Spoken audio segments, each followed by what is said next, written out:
ಎಲ್ಲ ನನ್ನ ಕಾಳಿಪೀಠದ ವೀಕ್ಷಕರಿಗೆ ಶರಣಾರ್ಥಿ.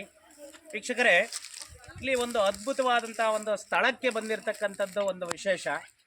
ಇಲ್ಲಿ ನಮ್ಮ ಫಿಲಮ್ ಡೈರೆಕ್ಟರ್ ಇವರು ರಂಗನಾಥ್ ಅಂತ ಹೇಳಿ, ಅಲ್ಲಿ ನೋಡಪ್ಪ ಅಲ್ಲಿ ವೀಕ್ಷಕರಿಗೆ ಒಂದು ನಮಸ್ಕಾರ ಮಾಡಿ.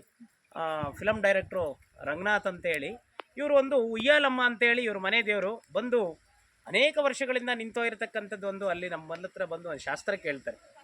ಕೇಳಿದಾಗ ಒಂದು ತಾಳೆಗರಿ ಒಳಗೆ ಉಯ್ಯಾಲಮ್ಮ ಈ ರೀತಿ ಇದೆ, ಭೂಮಿಯಲ್ಲಿ ಉದುಗೋಗಿದೆ, ಅಲ್ಲೊಂದು ಬಾವಿ ಇದೆ, ಆ ಬಾವಿಯ ಉದುಗೋಗಿದೆ, ನೋಡಪ್ಪ ಅದನ್ನು ತಗ್ಸು ಅನ್ನುವಂಥ ವಿಚಾರವನ್ನು ಹೇಳ್ತಾರೆ.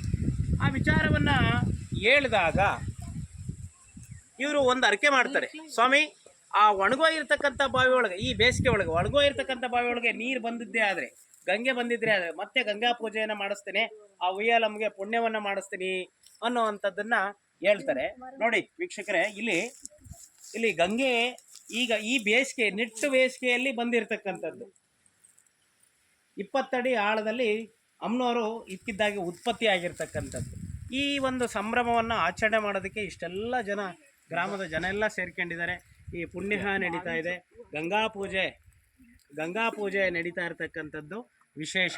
ಹಾಗಾಗಿ ಭಕ್ತ ಮಹಾಶಯರಲ್ಲಿ ನಾನು ಕೇಳೋದಿಷ್ಟೇ, ಭಕ್ತಿ ಒಂದೇ ಮಿಗಿಲು, ಭಕ್ತಿಗಿನ್ನ ಜಗತ್ತಿನಲ್ಲಿ ಇನ್ಯಾವುದೂ ಇಲ್ಲ ಅಂತ ಹೇಳ್ತಾ ಭಕ್ತಿಯನ್ನ ಆರಾಧಿಸಿ ಅಂತ ಹೇಳ್ತಾ ನನ್ನ ಎಲ್ಲ ಕಾಳಿಪೀಠದ ವೀಕ್ಷಕರಿಗೆ ಶರಣಾರ್ಥಿ.